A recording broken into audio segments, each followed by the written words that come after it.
آج انشاءاللہ العزیز ہم شروع کر رہے ہیں اپنا سبق تحفۃ القاری سے۔ تحفۃ القاری جو کتاب ہے تجوید کے حوالے سے، یعنی تجوید کی جس میں پریکٹس ہے، تو جن قواعد کو ہم نے سیکھا ہے، اب تک پڑھا ہے، تو ان کی انشاءاللہ العزیز ہم پریکٹس کریں گے۔ اور آج ہم اس حدیث مبارکہ کو بھی پڑھیں گے کہ جس میں آپ کی طرح کے جو لوگ ہیں جو قرآن کریم پڑھتے ہیں، قرآن کریم کو سیکھتے ہیں اس ایج میں، یا پھر وہ لوگ جن کی زبان لکنت کھاتی ہے، جن سے صحیح سے بولا نہیں جاتا، وہ قرآن کریم کو پڑھنے کی کوشش کرتے ہیں، لیکن پھر بھی ان سے قرآن کریم کی جو تلاوت ہے وہ صحیح ادا نہیں ہوتی، تو ان کے لیے اللہ تعالیٰ نے کیا اجر رکھا ہے، تو وہ بھی انشاءاللہ العزیز آج ہم اسی لیکچر میں پڑھیں گے۔ تو سب سے پہلے ہم یہی حدیث مبارکہ پڑھتے ہیں کہ ایسے لوگ جو پریکٹس کرتے ہیں، محنت کرتے ہیں، اس کے بعد بھی ان سے قرآن کریم صحیح جو ہے وہ ادا نہیں ہوتا، صحیح نہیں پڑھا جاتا، تو ان کے لیے اللہ تعالیٰ نے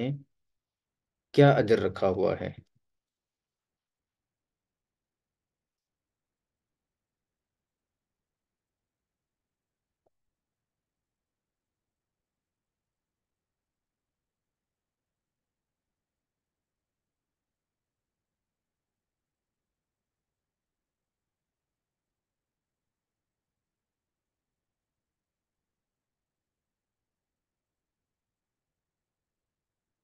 یہاں پہ کچھ لوگوں کے حوالے سے ہم پڑھیں گے۔ میرے خیال سے یہ ہم نے پہلے بھی پڑھا ہوا ہے، جو ہمارا ایک ہفتے کا کورس ہوا تھا نا، انٹروڈکشن کورس جو تھا ہمارا تجوید القرآن کا، اس کورس سے پہلے جو ہم نے مکمل کیا تھا، تو اس میں یہ چیزیں میں نے آپ کو بتائی تھی کہ تجوید کے حوالے سے، پڑھنے کے حوالے سے، جو کہ تجوید کے قواعد ہیں، تجوید کے رولز ہیں، ان کو سیکھنے کے حوالے سے تین طرح کے لوگ ہوتے ہیں۔ نمبر ایک، وہ لوگ جو انتہائی عمدہ طریق سے اس پر پیرا ہو کر اجر و ثواب سے مالا مال ہو رہے ہیں۔ سب سے پہلے نمبر پہ وہ لوگ ہیں جو عمدہ طریق سے، یعنی اس پہ عمل کرتے ہوئے، اس کو سیکھتے ہوئے، اس پر عمل کرتے ہوئے اجر و ثواب سے مالا مال ہو رہے ہیں۔ یعنی وہ لوگ جو قرآن کریم کی تعلیم کو سیکھتے ہیں، حرف بحرف اس کی پریکٹس کرتے ہیں، پھر اسی طرح پڑھنے کی کوشش کرتے ہیں اور اس میں کامیاب بھی ہوتے ہیں، تو اللہ تعالیٰ ایسے لوگوں کو اجر و ثواب سے مالا مال کر رہے ہوتے ہیں۔ ٹھیک ہے۔ دوسرے نمبر پہ وہ لوگ ہیں وہ جو باوجود قدرت کے تجوید کو ترک کر کے بے عملی میں مبتلا ہیں۔ یعنی ایسے لوگ جن کے پاس اس علم کو سیکھنے کی قدرت بھی ہے، ان کو اللہ تعالیٰ نے ذہن بھی دیا ہوا ہے، ان کے پاس آواز سنوارنے کی، آواز بنانے کی صلاحیت بھی ہے، لیکن پھر بھی وہ بے عملی میں مبتلا ہیں، اس پر عمل نہیں کرتے۔ آج کے دور میں بھی بہت سارے ایسے لوگ ہیں جو کہ قرآن کریم کی تعلیم کو نعوذ باللہ پیچھے چھوڑے ہوئے ہیں۔ باقی سب کام جو ہے وہ ٹائم سے کرتے ہیں، ہر چیز کو ٹائم دیتے ہیں، ہر چیز کے لیے انہوں نے اپنا وقت مینج کیا ہوا ہے، لیکن خاص طور پہ قرآن کریم کے لیے ان کے پاس وقت نہیں ہے۔ حالانکہ اگر دیکھا جائے تو اللہ تعالیٰ نے ہمارے امتحان کے لیے یہ صرف ایک ہی کتاب بھیجی ہے، قرآن کریم، جس کو ریڈنگ کے حوالے سے، تو جو ہمارے اوپر فرض ہے، جس کو پڑھنا، سیکھنا، تلاوت کرنا، اس کے علاوہ اللہ تعالیٰ نے کسی ایسی کتاب کا ہمیں نہیں کہا کہ یہ بھی آپ نے پڑھنا ہے، یہ بھی پڑھنا ہے۔ اگر دنیا کی میں آپ کو مثال دوں، جس طرح ہم اپنے بچوں کو اسکول میں بھیجتے ہیں، کالج میں بھیجتے ہیں، یونیورسٹی میں پڑھاتے ہیں، تو اگر ایک کلاس کی بات کی جائے تو ایک کلاس جو کہ ایک سال کی ہوتی ہے، یعنی اس کے بعد اس کا نتیجہ ہوتا ہے، اس کا رزلٹ اناؤنس ہوتا ہے، تو اس ایک کلاس میں تقریباً کوئی 8 سے 10 جو ہے وہ سبجیکٹ دیے جاتے ہیں بچوں کو۔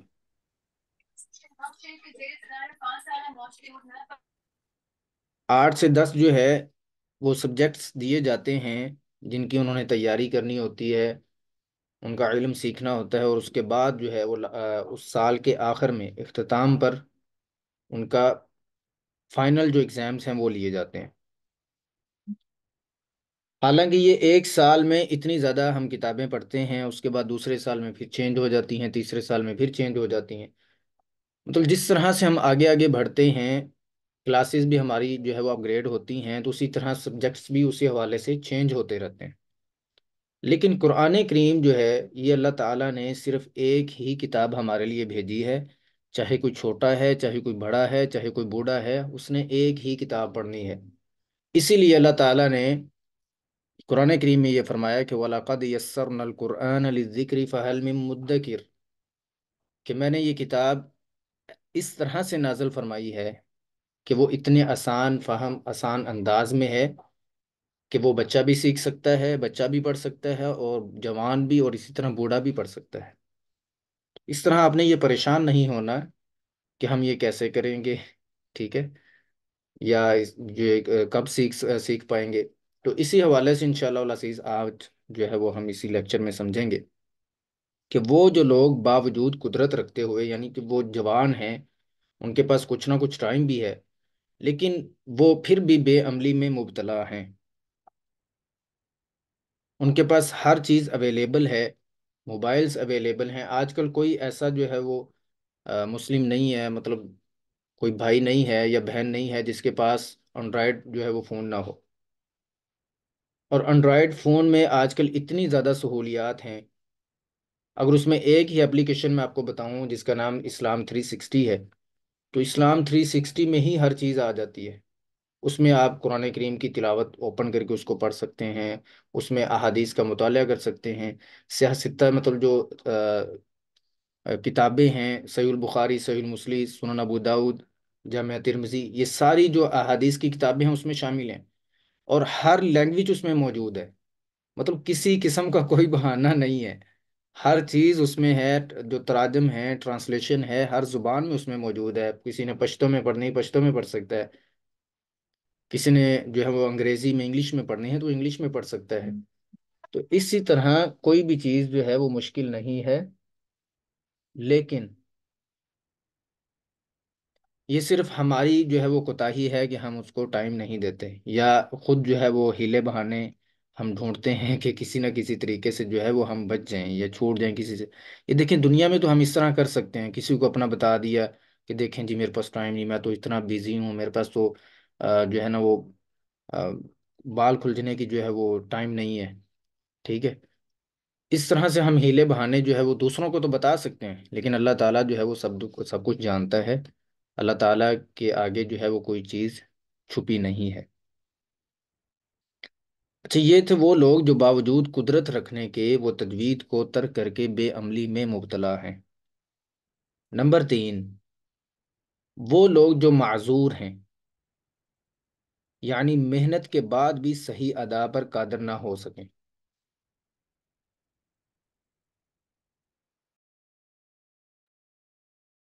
یعنی وہ لوگ جو معذور ہیں، اگر اسی میں ہم شامل کریں تو بوڑھے لوگ بھی آ جاتے ہیں، اور بوڑھے لوگ بھی جو ایجڈ ہوتے ہیں اس میں کئی ایسے بھی لوگ ہوتے ہیں ماشاءاللہ ان کی آخر تک آواز اور گلا اور زبان جو ہے وہ بالکل فٹ رہتی ہیں، اور کچھ ایسے ہوتے ہیں جن کے وہ کمزوری کی وجہ سے مطلب وہ اس چیز کی معذوری آ جاتی ہے کہ وہ اس کا صحیح تلفظ ادا نہیں کر سکتے۔ لیکن اس حوالے سے ہمیں کیا فرمایا گیا ہے کہ جو شخص کلام الہی کو صحیح تلفظ کے موافق ادا کرنے کی قدرت رکھتا ہے، یعنی وہ شخص جو صحیح جو ہے وہ تلفظ کے ساتھ قرآن کریم کی تلاوت کر سکتا ہے، لیکن وہ نفسانی اور بے نیازی اور اپنے حفظ و ضبط پر اعتماد کرتے ہوئے، یعنی وہ اپنے آپ کو ایک عالم سمجھتا ہے، ایک قاری سمجھتا ہے کہ میں ہی سب کچھ ہوں، مجھے کسی سے پوچھنے کی ضرورت نہیں ہے، میرے پاس جو ہے وہ انٹرنیٹ ہے، میں گوگل سے دیکھ لوں گا، میں ایسے کر لوں گا، جو ہے نا وہ سب کچھ میں خود کر سکتا ہوں، تو مجھے کسی کی ضرورت نہیں ہے۔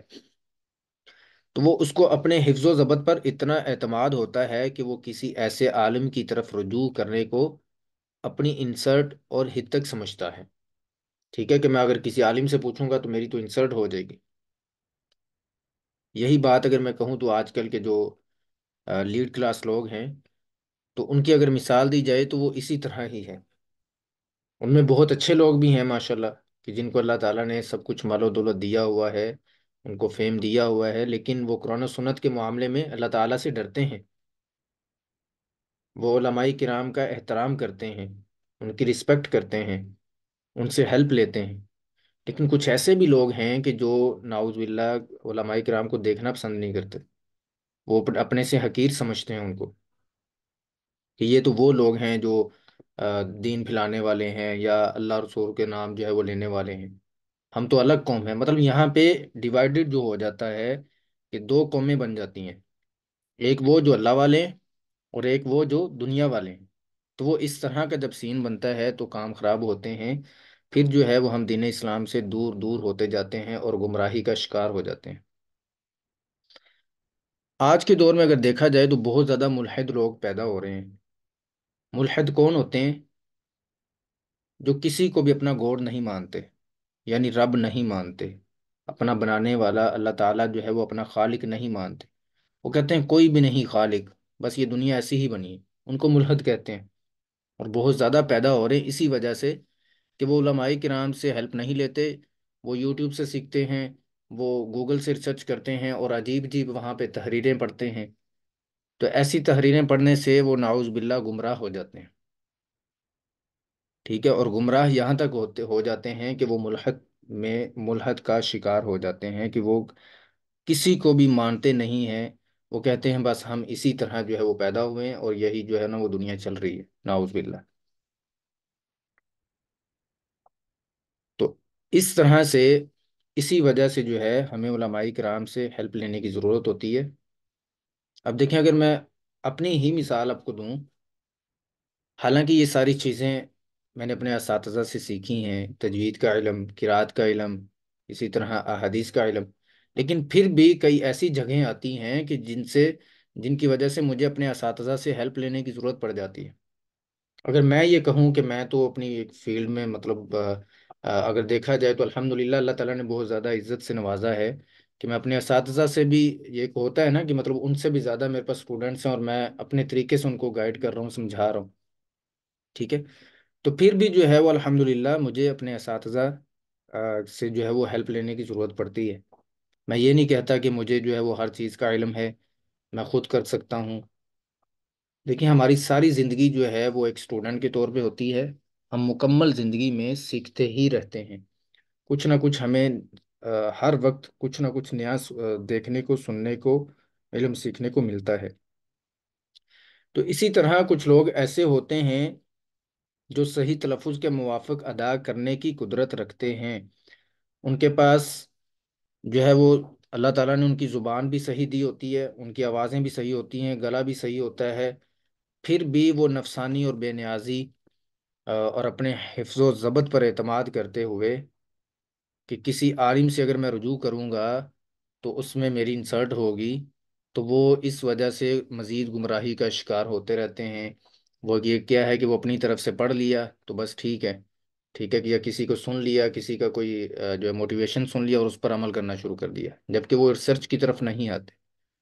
نبی کریم صلی اللہ علیہ وسلم نے فرمایا کہ میری امت کے لوگ جب دو چیزوں پر قائم رہیں گے تو وہ کبھی بھی گمراہ نہیں ہوں گے۔ وہ دو چیزیں کون سی ہیں؟ وہ ہیں قرآن و سنت، قرآن اور سنت۔ جو لوگ اس پر عمل کرتے رہیں گے وہ کبھی بھی گمراہ نہیں ہوں گے۔ تو لہٰذا جب تک ہم قرآن و سنت پہ عمل کریں گے، ادھر ادھر کے واقعات یا اس طرح کی چیزیں نہیں سنیں گے، تو پھر انشاءاللہ العزیز کبھی بھی ہم گمراہی کی طرف نہیں جائیں گے۔ تو اسی حوالے سے جو میں آپ کو بتا رہا تھا کہ کچھ لوگ ایسے ہیں کہ جو شرم محسوس کرتے ہوئے کسی سے نہیں پوچھتے،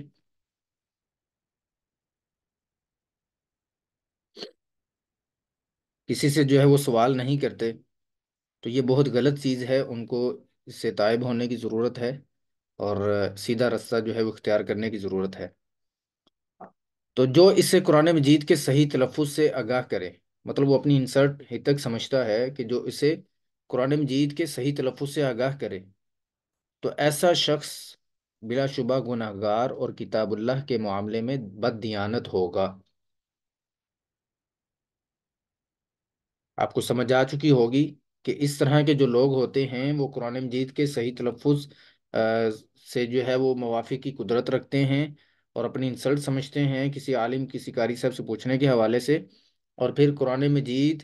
کے صحیح تلفظ جو ہے وہ اس کو صحیح آگاہ کرے، تو ایسا شخص بلا شبہ گناہ گار اور کتاب اللہ کے معاملے میں بددیانت ہوگا، یعنی وہ گناہ گار ہوگا سب کچھ جانتے ہوئے بھی کہ یہ میں غلط کر رہا ہوں۔ تو آج کل اگر ہم یہ چیز سوچیں کہ کسی کو تجوید کا نام نہ پتا ہو، اگر آج سے کوئی 15-20 سال پہلے چلیں، اگر پیچھے دیکھیں 15 سے 20 سال پہلے کی جو لوگ ہیں، جو جنریشن ہے، تو تجوید کا علم جو ہے وہ بہت کم تھا، اور تجوید کا نام بھی جو ہے نا وہ بہت کم لوگوں کو پتا تھا کہ قرآن مجید کو جو ہے وہ تجوید کے ساتھ پڑھنا چاہیے۔ لیکن آج کوئی بھی یہ نہیں کہہ سکتا، تقریباً 80 to 90% جو ہے وہ لوگ، میں 100% امید کے ساتھ یہ کہہ سکتا ہوں کہ ان کو تجوید کا کم از کم نام کا پتہ ہے کہ تجوید کیا چیز ہے، اور یہ قرآن کریم کا تجوید کے ساتھ کیا تعلق ہے، لیکن پھر بھی وہ اس پہ نہیں آتے۔ باقی سب کام کر لیں گے، لیکن قرآن مجید پڑھتے ہوئے ناؤز باللہ ان کے پاس ٹائم بھی نہیں ہوتا، اور پھر جو ہے وہ شرم بھی محسوس کرتے ہیں۔ دوسرے نمبر پہ، لیکن جو شخص تجوید سیکھتا ہے، یہ آپ کے لیے ہے جو میری مائیں اور بہنیں اکثر مجھ سے سوال کرتی ہیں، قاری صاحب ہم تو جو ہے نا وہ کافی ایجڈ ہیں اور ہم سے یہ نہیں ہوگا، یہ اس طرح سے سیکھنا اور سمجھنا ہمیں بھول جاتا ہے۔ دیکھیں، آپ اس کو سیکھیں، اگر بھول جائیں گے پھر سیکھیں تو آہستہ آہستہ انشاءاللہ العزیز اللہ تعالیٰ آپ کے ذہن میں یہ چیزیں بٹھا دے گا۔ اللہ تعالیٰ نے پیدا کیا نا، تو اللہ تعالیٰ ہی آپ کے اسباب بنانے والا ہے۔ تو جو شخص تجوید سیکھتا ہے اور صحیح پڑھنے کی کوشش بھی کرتا ہے، یہ بات آپ نے ذہن میں رکھنی، جو ابھی ہم تحریر پڑھ رہے ہیں یہ بہت اہم ہے، بہت امپورٹنٹ ہے، کہ جو شخص تجوید بھی سیکھتا ہے اور صحیح پڑھنے کی کوشش بھی کرتا ہے، کوشش لکھا گیا ہے یہاں پہ کہ وہ کوشش بھی کرتا ہے، مگر زبان کے موٹا ہونے کی وجہ سے یا کسی اور بنا پر وہ صحیح نہیں پڑھ سکتا، یعنی اس کی زبان جو ہے وہ لکنت کھاتی ہے، یا زبان موٹی ہو گئی ہے، یا گلا صحیح سے جو ہے نا اس طرح سے آواز نہیں نکال رہا، تو ظاہری بات ہے جب انسان بوڑھا ہو جاتا ہے، جیسے میں نے ابھی بتایا کہ کچھ لوگوں کی آوازیں تو ماشاءاللہ صحیح رہتی ہیں، اور کچھ لوگ جو ہیں وہ کمزوری کی بنا پر جو ہے ان کی آوازیں صحیح درست طریقے سے نہیں نکلتی، لیکن پھر بھی وہ کوشش کرتے ہیں، صحیح پڑھنے کی کوشش بھی کرتے ہیں، تو ایسا گناہ گار، تو ایسا جو شخص ہے وہ گناہ گار نہیں ہے، یعنی اگر اسے صحیح نہیں پڑھا جا رہا پڑھنے کے باوجود بھی، تو وہ شخص گناہ گار نہیں ہے۔ کس وجہ سے؟ کیونکہ وہ معذور ہے، کم از کم وہ کوشش تو کر رہا ہے نا، اس نے کوشش نہیں چھوڑی۔ اور جو لوگ اس طرح ہوتے ہیں وہ ایک بار دیکھتے ہیں کہ یہ کام تو نہیں ہوگا، یہ تو بہت مشکل ہے، ڈیفیکلٹ ہے، لہٰذا اس کو چھوڑ دیں، مطلب یہ ابھی سے ہی جو ہے نا وہ اس کو خیر آباد کہہ دیں، تو ایسی بات غلط ہے۔ کم از کم کوشش کرنی چاہیے، جب انسان کسی نہ کسی کام میں کوشش کرتا ہے تو وہ کامیاب ہو جاتا ہے۔ تو آپ سب نے ماشاءاللہ وہ کہانی پڑھی ہوگی، وہ سٹوری بہت مشہور ہے نا، وہ بادشاہ والی، کہ اس نے چیونٹی کو دیکھا، وہ بار بار اوپر چڑھتی تھی پھر گر جاتی تھی، پھر چڑھتی تھی پھر گر جاتی تھی، جنگ ہار رہا تھا، آخر کار وہ چیونٹی جو ہے وہ دیکھتا رہا کہ وہ چڑھ ہی گئی، مطلب اوپر جو ہے وہ اپنی منزل مقصود تک پہنچ گئی، تو اس نے پھر جو ہے وہ آ، جنگ کے لیے تیار ہوا اور اپنا یہ عزم لیا اور وہ جنگ جیت گیا۔ تو اسی طرح جب آپ کوشش کریں گے تو آپ کوشش کرنے سے کامیاب ہو جائیں گے انشاءاللہ۔ تو ایسا شخص جو ہے وہ گناہ گار نہیں ہے جو پڑھنے کے باوجود بھی اس کو صحیح نہیں پڑھ سکتا، کیونکہ وہ معذور ہے، اس کو کوئی نہ کوئی جو ہے وہ معذوری ہے۔ اور حق تعالی یعنی اللہ تعالی کسی نفس کو اس کی طاقت سے زیادہ تکلیف میں نہیں ڈالتے۔ اللہ تعالیٰ کو یہ پسند نہیں ہے کہ مطلب جس شخص کا کوئی مسئلہ ہے، کوئی معذوری ہے، تو اللہ تعالیٰ نے کسی پر یہ تکلیف نہیں ڈالی کہ وہ لازمی کرے، تو اللہ تعالیٰ نے بہت زیادہ رخصت دی ہیں، دین اسلام میں بہت زیادہ نرمیاں ہیں، بہت زیادہ، اور اللہ تعالیٰ نے یہ بھی جو ہے وہ اس میں چیلنج کیا ہے کہ سب سے آسان تر جو ہے دین، سب سے آسان جو مذہب ہے وہ اسلام ہے۔ اسلام بہت ہی آسان مذہب ہے، اس میں بہت زیادہ نرمیاں ہیں، لیکن کچھ ایسی چیزیں ہیں جو کہ ہم نے خود ہی ان کو مشکلات میں ڈالا ہوا ہے۔ اب اسلام کے حوالے سے کوئی چیز بھی آپ دیکھ لیں، کسی چیز پہ بھی آپ غور و فکر کر لیں، اللہ تعالیٰ نے اس میں کوئی نہ کوئی ضرور جو ہے وہ رخصت دی ہوگی، اس میں کوئی نہ کوئی ضرور چھوٹ دی ہوگی۔ جیسا کہ اگر ہم نماز کے حوالے سے ہی لے لیتے ہیں جو ہمارے اوپر فرض ہے، تو نماز کے حوالے سے ہی آتا ہے کہ اگر آپ کھڑے ہو کے نہیں پڑھ سکتے تو آپ کے لیے رخصت ہے، آپ بیٹھ کے پڑھ لیں۔ اگر بیٹھ کے نہیں پڑھ سکتے، لیٹ کے پڑھ لیں۔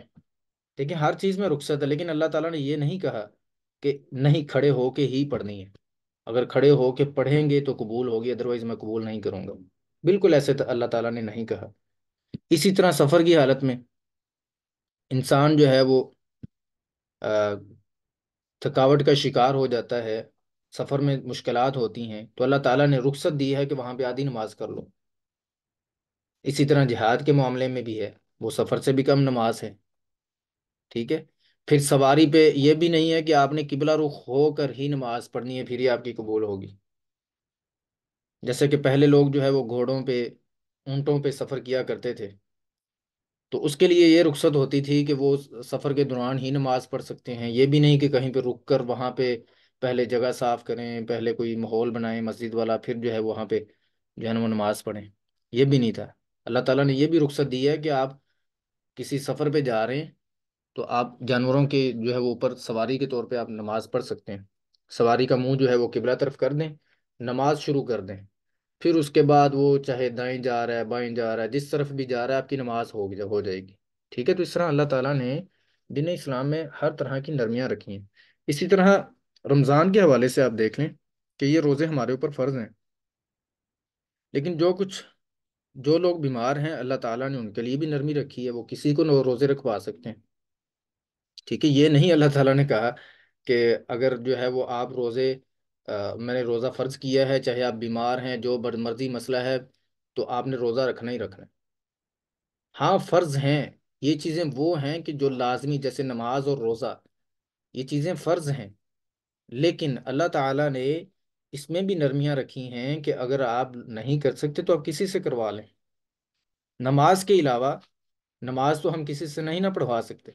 لیکن روزہ ہے کہ جو ہم کسی سے پڑھا سکتے ہیں، وہ سوری رکھوا سکتے ہیں،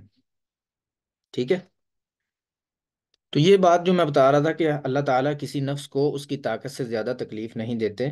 لیکن اس کے عذر کے بارے میں وہ خود اپنا خیال معتبر نہ ہوگا۔ یعنی کچھ لوگ ایسے ہوتے ہیں جو اپنے آپ کو سمجھتے ہیں کہ ہاں میرا تو واقعی ہی یہ مسئلہ ہے، مجھ سے نہیں پڑھا جائے گا، میری تو آواز نہیں صحیح، یا میری زبان نہیں صحیح، میرا گلا نہیں صحیح، تم لہٰذا حدیث میں یہ لکھا ہوا ہے کہ اس طرح پڑھنا جائز ہے تو میں پڑھ لیتی ہوں۔ ایسے نہیں ہے، اس کے لیے کیا ہے کہ وہ کسی ماہر فن تجوید اور مستند شیخ کی گواہی ضروری ہوگی اس کے لیے۔ یعنی وہ کسی قاری کو جو کہ مستند ہو، شیخ ہو، مطلب اس فیلڈ میں ماہر ہو، مہارت رکھنے والا ہو، اس کے پاس وہ جائیں گی، یا کسی قاریہ کے پاس جو کہ اس علم کی مہارت رکھنے والی ہوں۔ یہ نہیں کہ عام جو ہمارے مطلب محلے میں قاریہ پڑھا رہی ہوتی ہیں، گھروں میں جو باجیاں پڑھا رہی ہوتی ہیں، آپ ان سے پوچھ لیں، ایسے نہیں ہے۔ آپ نے کسی ماہر جو ہے فن تجوید، جس کو اس علم میں مہارت ہو، اس سے پوچھنا ہے، اس کو سنانا ہے آپ نے کہ میری بہن یہ میرا سننا، یا قاری صاحب، کسی قاری صاحب کو آپ سنا سکتے ہیں کہ قاری صاحب یہ میرا سننا کہ میں اس طرح سے پڑھ سکتی ہوں، میں نے بہت کوشش کی ہے، اتنی زیادہ پریکٹس کی ہے، لیکن پھر بھی جو ہے نا مجھ سے صحیح ادا نہیں ہو رہا۔ تو پھر جب آپ ان کے سامنے سنائیں گے، ان کو آئیڈیا ہو جائے گا کہ آپ کا جو پڑھنے کا طریقہ کار کیا ہے، کیونکہ جو ماہر فن ہوگا اس فیلڈ میں، جو مہارت رکھنے والا ہوگا، اسی کو ان چیزوں کا علم ہوتا ہے کہ ان کا کیا معاملہ ہے، یہ درست ہو بھی سکتا ہے یا نہیں۔ ان کو علم ہوتا ہے، ان کو ان چیزوں کا آئیڈیا ہوتا ہے کہ یہ مزید پریکٹس کریں گے تو یہ معاملہ کلیئر ہو سکتا ہے، یا ان کو اس چیز کا بھی پتہ ہوتا ہے کہ یہ جتنی مرضی پریکٹس کر لیں یہ صحیح نہیں ہوگا، تو لہٰذا ان کو اسی طرح ہی پڑھنا چاہیے۔ تو پھر اس کی گواہی ضروری ہے۔ جب وہ آپ کو گواہی دے دیں گے اس چیز کی کہ ٹھیک ہے آپ کا یہ معاملہ ہے، ٹھیک ہے آپ کا یہ مسئلہ ہے، تو آپ اسی طرح ہی پڑھ لیں، تو اس میں کوئی مسئلہ نہیں ہے، ٹھیک ہے۔ تو پھر جو ہے وہ آپ اس طرح سے پڑھ سکتی ہیں۔ ادروائز آپ نے اپنا جو ہے وہ خود سے یہ خیال معتبر نہیں بنا لینا کہ میں جو ہے وہ اس طرح سے پڑھ سکتی ہوں، میرا تو یہ مسئلہ ہے۔ اپنے آپ پہ تو ہم بہت زیادہ ہیلے بہانے بناتے ہیں نا، چاہے میں بھی ہوں تو اگر میں اپنے طور پہ کوئی ہیلے بہانے بنانا شروع ہو جاؤں کہ نماز تراویح میں اتنا زیادہ کھڑا ہونا پڑتا ہے تو لہٰذا میں تو کمزور ہوں یا تھک جاتا ہوں تو میں تو ایسے بیٹھ کے پڑھ لیتا ہوں، ٹھیک ہے؟ تو ایسے جو چیزیں ہیں یہ ہم خود سوچتے ہیں، تو یہ ہمارے سوچنے سے وہ چیز جو ہے نا وہ معتبر نہیں ہوگی جب تک ہم کسی سے پوچھیں گے نہیں۔ تو یہ وہ چیزیں تھیں، آپ لوگ جو ہے نا وہ پریشان نہ ہوا کریں، اللہ تعالیٰ نے ہر چیز میں نرمیاں رکھی ہیں، دین اسلام سب مذاہب میں سے آسان تر دین ہے، ٹھیک ہے؟ ہر چیز میں اللہ تعالیٰ نے نرمیاں رکھی ہیں۔ اب دیکھیں نا یہاں پہ وہی چیز آ گئی ہے کہ ایسے لوگ، ایسے جو ہیں وہ شخص یا ایسی عورتیں کہ جو پڑھتی بھی ہیں، کوشش کرتی ہیں، اس کے باوجود بھی ان سے وہ چیز صحیح ادا نہیں ہو رہی، اور وہ کسی قاری صاحب سے یا قاریہ سے پوچھ کے تو پھر اس کی گواہی لے کے اس طرح پڑھتی ہیں، تو کوئی حرج نہیں ہے اس میں، ٹھیک ہے؟ لہذا اگر ہم چاہتے ہیں کہ قرآن مجید کو اس طرح سے پڑھیں جس طرح ہمارے نبی کریم صلی اللہ علیہ وسلم پڑھتے تھے، تاکہ تلاوت قرآن کریم کی تمام تر فضیلتیں حاصل ہو سکیں، جو فضیلتیں اللہ تعالیٰ نے ہم سے وعدہ کیا ہے، اور اللہ پاک خوش ہو جائے، تو پھر آنے والے مسائل و قواعد کو اچھی طرح یاد کریں اور ان کے مطابق پڑھنے کی کوشش کریں، ٹھیک ہے؟ کہ آگے جو مسائل آئیں گے، جو قواعد آئیں گے، ان کو آپ نے اچھی طرح سے سمجھنا ہے، ان کی پریکٹس کرنی ہے۔ تو چلو میری ماؤں اور بہنوں، آج انشاءاللہ العزیز ہم شروع کرتے ہیں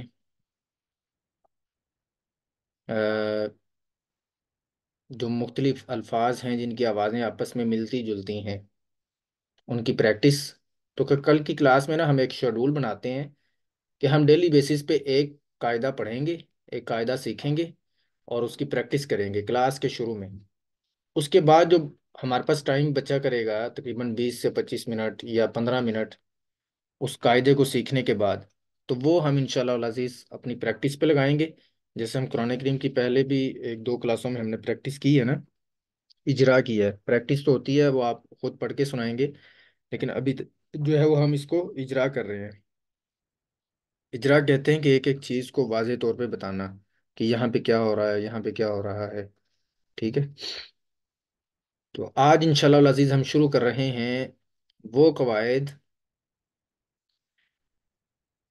وہ چیزیں، وہ مخارج کہ جن کی آوازیں ہم نے درست کرنی ہے۔ تو سب سے پہلے دو حروف ہیں حمزہ اور عین، ان دونوں کی آوازیں آپس میں مل جل جاتی ہیں پڑھتے ہوئے، مکس اپ ہو جاتی ہیں، مکس ہو جاتی ہیں۔ تو وہ کون سے حرف ہیں؟ حمزہ اور عین۔ یہ 15 حروف ہیں تقریباً جن کی آوازیں آپس میں ملتی جلتی ہیں۔ جیسے قرآن کریم میں لکھا ہوتا ہے یعلمون، اور دوسری جگہ پہ لکھا ہوتا ہے یعلمون، تو ہم یعلمون کی جگہ پہ یعلمون پڑھ دیتے ہیں اور یعلمون کی جگہ پہ یعلمون پڑھ دیتے ہیں، ہمیں اندازہ نہیں ہو رہا ہوتا کہ ہم غلط پڑھ رہے ہیں یا صحیح پڑھ رہے ہیں۔ جب ہمیں ان کے قواعد پتہ ہوں گے، ان کے رولز پتہ ہوں گے، تو ہم پھر ان میں غلطی نہیں کریں گے۔ تو سب سے پہلے حمزہ کی آواز، یہ بہت اہم بیان شروع ہو رہا ہے آج سے انشاءاللہ، کیونکہ انہی الفاظ کی ادائیگی ہم نے بہتر بنانی ہے، تو ہماری 80% تجوید انشاءاللہ درست ہو جائے گی۔ تجوید میں آپ نے ہمیشہ یاد رکھنا ہے جو سب سے اہم ترین چیز ہے وہ ہے مخارج، کہ جس جگہ سے حروف کی آوازیں نکالتے ہیں، ٹھیک ہے؟ اگر وہ آپ کی درست ہو گئی ہیں، آپ کی ان کی پریکٹس ہو گئی ہے، تو آپ کی 80%، 80%، 80% جو ہے وہ آپ کی تجوید درست ہو گئی ہے۔ تو حمزہ کی آواز سخت ہوتی ہے اور جھٹکے والی ہوتی ہے، حمزہ کی آواز سخت اور جھٹکے والی ہوتی ہے، اس کو سختی سے پڑھیں گے اور جھٹکے سے پڑھیں گے۔ جیسے یعلمون، تو اب آپ دیکھ رہے ہوں گے کہ حمزہ کہاں پہ ہے، تو حمزہ یہ الف ہے، الف کے اوپر جزم آ جائے تو الف حمزہ بن جاتا ہے۔ ہم نے پڑھا تھا نا، الف کے اوپر کچھ بھی آ جائے تو الف حمزہ سے کنورٹ ہو جاتا ہے۔ ہماری کلاس کا ٹائم بھی مکمل ہو چکا ہے، تو ہم کوشش کرتے ہیں جتنا پڑھا جاتا ہے تو پڑھ لیتے ہیں، تو باقی انشاءاللہ العزیز کل کی کلاس میں۔ تو یعلمون، اس کو جھٹکے